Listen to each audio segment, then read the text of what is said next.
Então, boa noite a todos. É uma satisfação imensa estar aqui no Templo da Cultura Curitibana. Agradeço o convite, agradeço pela iniciativa da Fundação Cultural, da Agência Curitiba.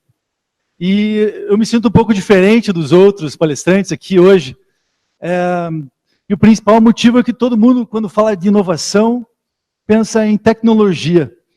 E eu vou trazer aqui um pouco de história. Mas como que a gente vai aprender e imaginar o que a gente pode inovar se a gente não sabe quem a gente é? Se a gente não sabe quem a gente foi, a gente vai inovar em quê? A gente não combinou aqui também sobre a parte tecnológica, eu não tenho aqui nenhum clique, então eu vou sinalizar para a gente avançar.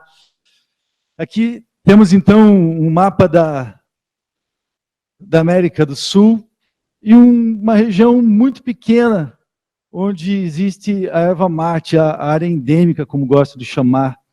Então, se a gente pensar no tamanho que é o nosso globo terrestre, é uma área realmente muito pequena. Eu faço aqui uma observação, já que a gente está falando um pouco da história, quase ninguém, ou poucas pessoas que eu conheço, lembram que nós aqui do Paraná, antes de sermos brasileiros, e de origem portuguesa, a gente já foi uma terra espanhola. Então, a linha de Tordesilhas passava exatamente próximo do nosso litoral. A gente tem uma origem toda espanhola, assim como a própria erva mate. Podemos avançar. É óbvio que a erva mate, sendo um produto natural, uma planta, ela acontece na natureza, e isso já tem alguns milhares ou milhões de anos, a gente não sabe ao certo. Mas o que nós temos de vestígio é que os indígenas, sim, eles descobriram essa planta, mascavam, infusionavam. Alguns registros beiram cerca de 3.000 anos já, e encontraram no Peru. Aqui é outra história engraçada. Então, a gente conhece a erva mate e as pessoas ficam pensando na erva mate da planta. As pessoas também não sabem que o chá mate, muitas vezes, é da mesma planta. Mas o que eu quero contar aqui, mate, então ele significa recipiente, ele é sinônimo de cuia. E quando a gente fala então yerba mate, que assim nasce a palavra, a erva para se tomar no mate. E era de origem peruana, então dos quechua. Aqui tem alguns dizeres de como que os indígenas de várias etnias tratavam.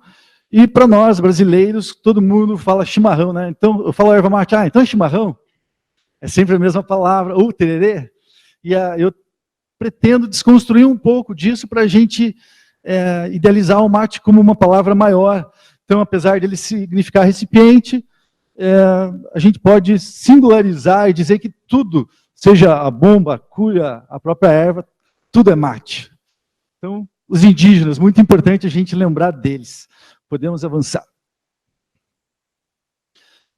Logo depois dos jesuítas, a história que a gente sabe, né, hoje até nem falamos mais do descobrimento do Brasil, porque se já tinha tanta gente morando aqui, como que descobriram alguma coisa, né? Mas fato que os jesuítas, então no século XVI, quando vieram para cá, encontraram essa erva do diabo, assim eles tratavam na época, porque os índios ficavam realmente muito ativos, excitados, ela é um estimulante natural, e eles demonizaram, então, a planta durante um tempo, até descobrirem dos benefícios de que os indígenas trabalhavam muito melhor, mas, principalmente, descobriram a parte comercial.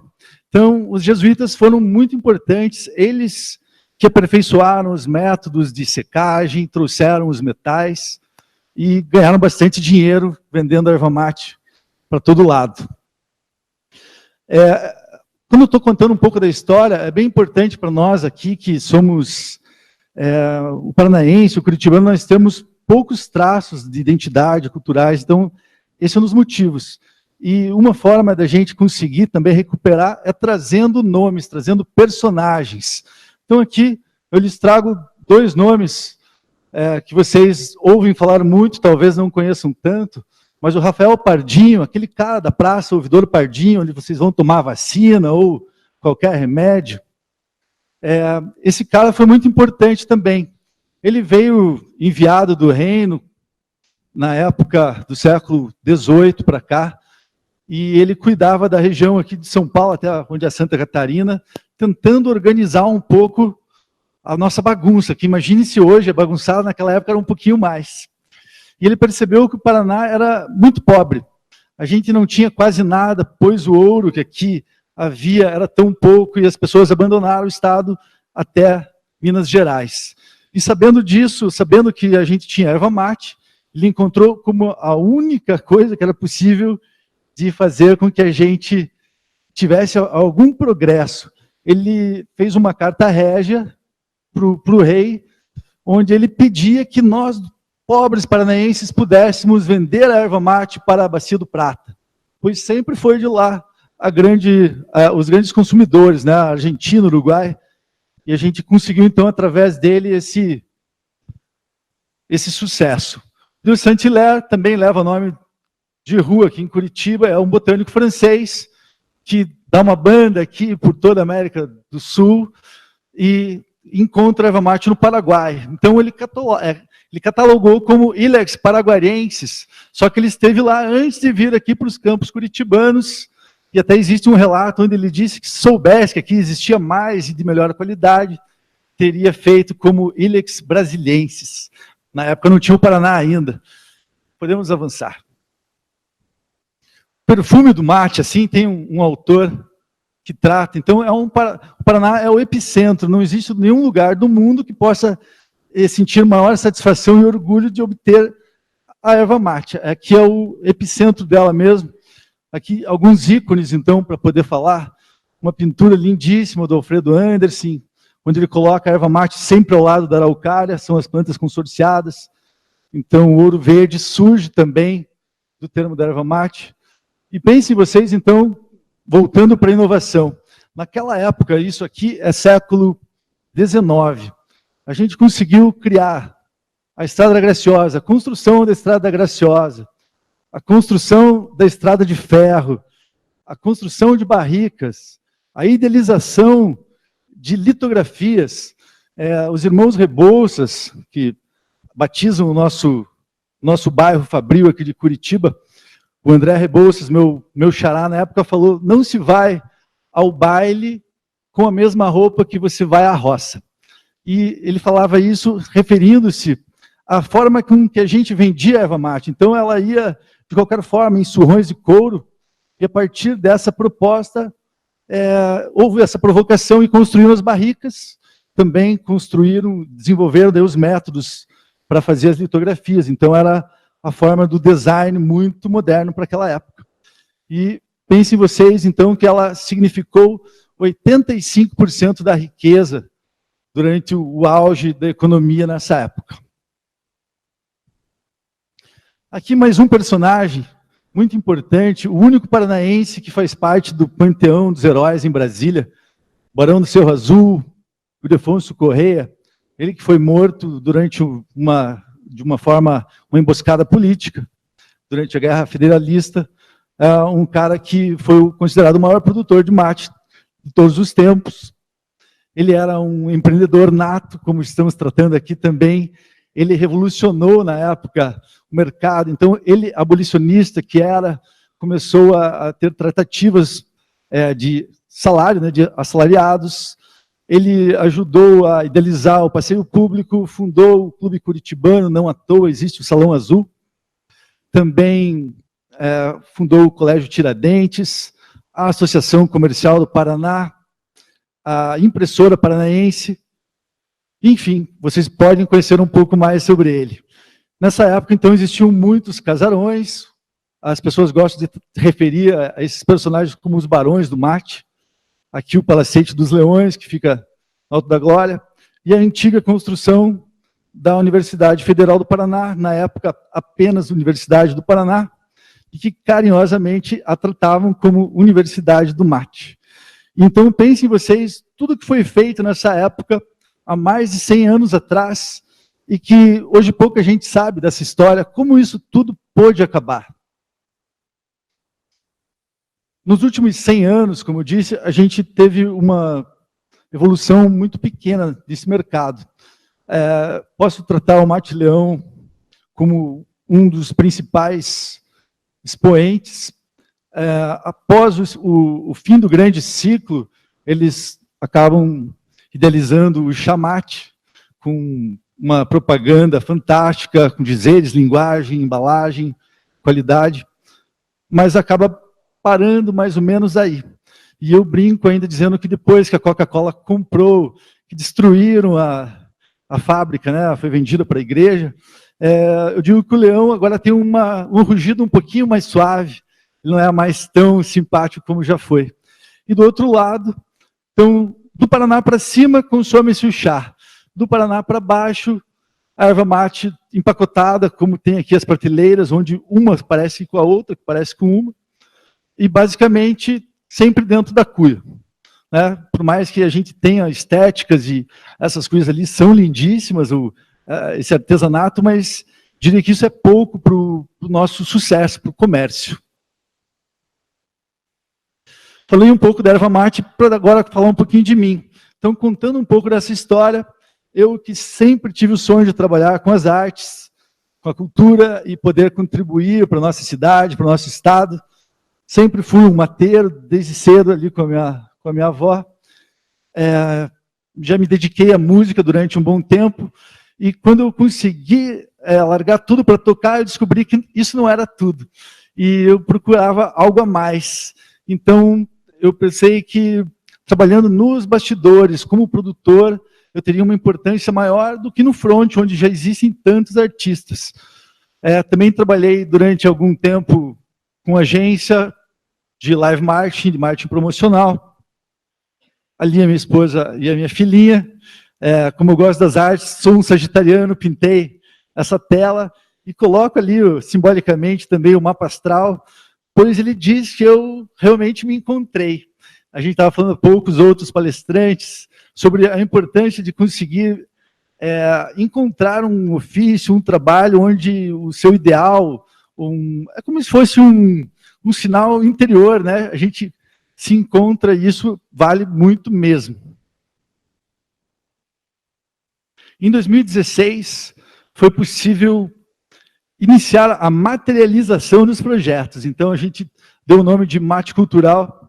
Foi um festival de cultura e entretenimento, onde reunimos cerca de 5.000 pessoas no Centro Histórico, no Memorial de Curitiba, trazendo o Museu Paranaense, o Solar do Barão, Alfredo Anderson, com parte do acervo deles, mas também gastronomia, um pão com erva mate, o Plá, não sei se vocês conhecem esse artista que está ali, e um festival com 6 bandas locais. Então foram 2 dias, um final de semana, de bastante cultura, entretenimento, e o mais legal foi provar que era possível trazer o mate para o meio da cidade, para o centro. Então não é necessário pensar que para tomar o mate ou o chimarrão precisa estar simplesmente na fazenda, no CTG, como é normal. E aqui a campanha que fazíamos na época era para a gente tentar resgatar um pouco dessa nossa história, que é tão corrompida. Então a gente falava, o mate é nosso. A partir da realização desse projeto, eu vi o quanto era difícil enfrentar o mercado, as políticas públicas e o próprio setor. É um setor bem desintegrado, ele atua de uma forma bem isolada e acaba que o progresso é muito pequeno. Percebi, então, que eu tinha que ter mais liberdade, que eu tinha que ser um pouco mais solto, pequeno, para poder atuar quase que em forma de guerrilha.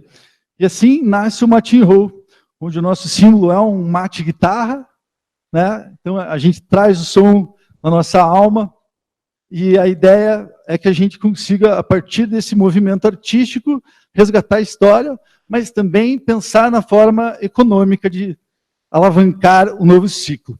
A gente nasce durante o festival Psicodália, mas passamos por diversos shows, festivais, ali também o de Astronômica durante a Feira de Curitiba, aquele menininho ali durante o carnaval aqui do Zumbi Walk, e assim iniciamos, então a gente tem pouco mais de um ano. Travou.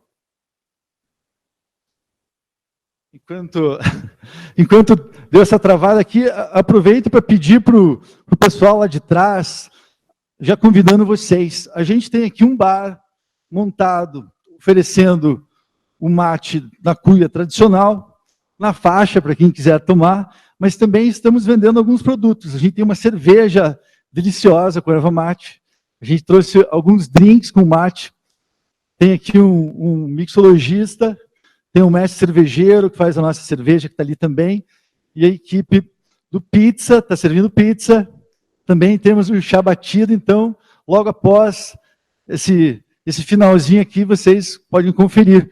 Nesse meio tempo, eu gostaria de pedir alguma coisa aqui para eu tomar, para já mostrar para todo mundo do que se trata. Olha, chegou! Carla Keiko, muito obrigado.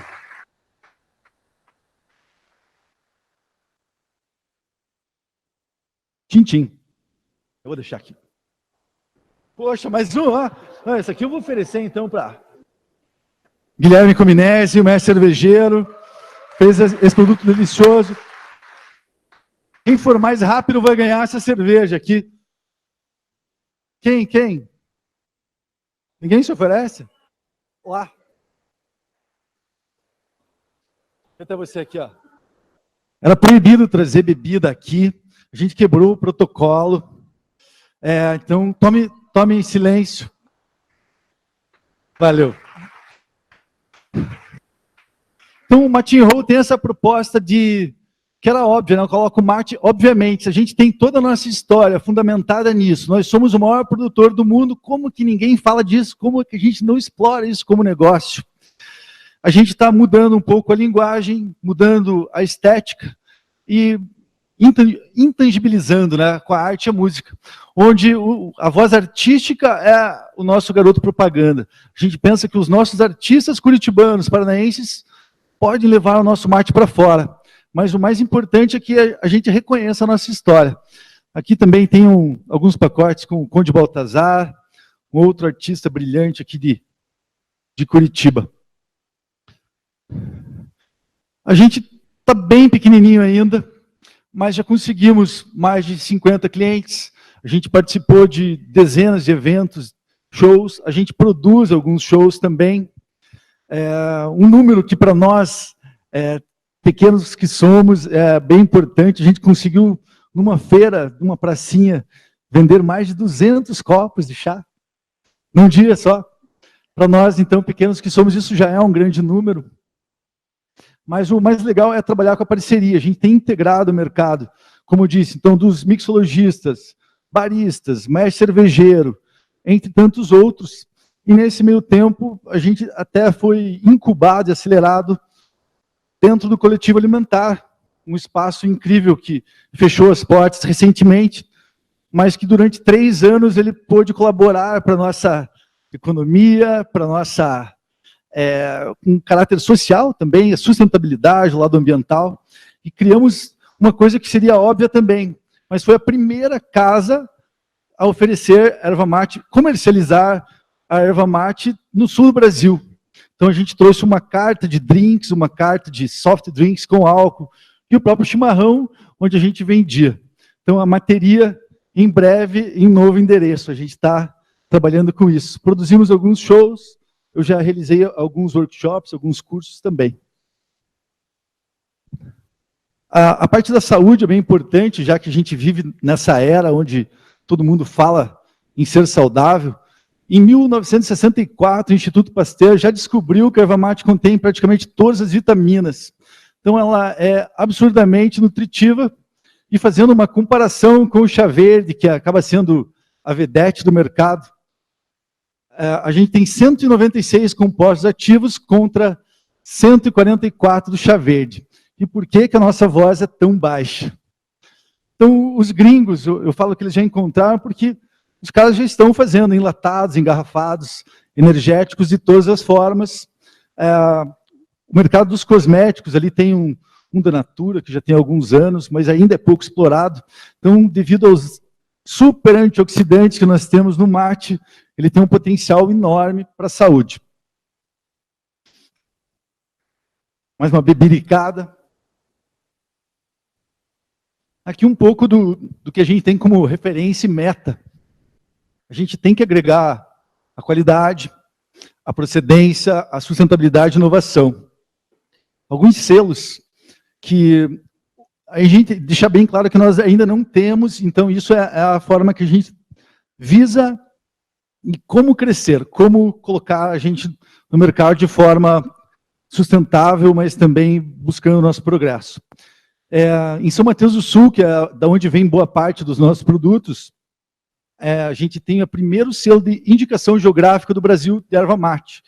Então, pensando vocês, como se fosse o selo da uva de champanhe, ou também tem aqui no Brasil os cafés, tem o Vale do Vinho no Rio Grande do Sul. Então, é algo parecido e inovador para o mercado do mate. Selo orgânico, ter o Fair Trade, que seria uma boa relação com os fornecedores e compradores. A Embrapa trabalha com bastante pesquisa, cada vez mais, junto com a Federal. Trazer a academia, para a gente desenvolver os melhores produtos e pensando na inovação também. Então, a gente está falando de alimento, mas a gente precisa inovar, né? Voltando aqui só para finalizar, existe também o food design, é um termo bem pouco conhecido da gente, mas que a gente já tem em Curitiba uma representação e muito provável que nos próximos meses ocorra aqui o primeiro Congresso Brasileiro de Food Design. É outra forma da gente conseguir trazer inovação para o mercado alimentício. E aqui, para finalizar, então, qual é a nossa visão? A gente está numa fase de busca de capital, buscando investidores, terminando o nosso plano de negócios para a gente poder escalonar e, assim, poder transformar esse movimento em um grande negócio. Então, claro, os produtos engarrafados, enlatados, prontos para beber.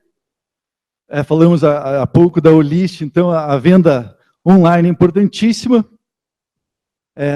Até 2020 a gente tem intenção de se lançar até o mercado internacional, onde eu diria que se a gente fizer o sucesso lá fora, vai ser bem mais fácil fazer o sucesso aqui dentro. A materia, que a gente tem 3 meses dela incubada, a gente tem a intenção de abrir uma nova loja e, quem sabe, depois replicar em forma de franquia.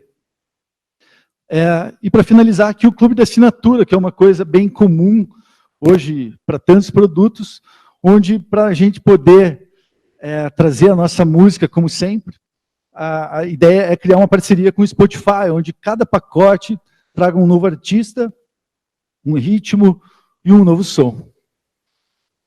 E é isso, então. Eu agradeço vocês por darem essa atenção e esperamos vocês logo ali para tomar um mate. Obrigado, boa noite.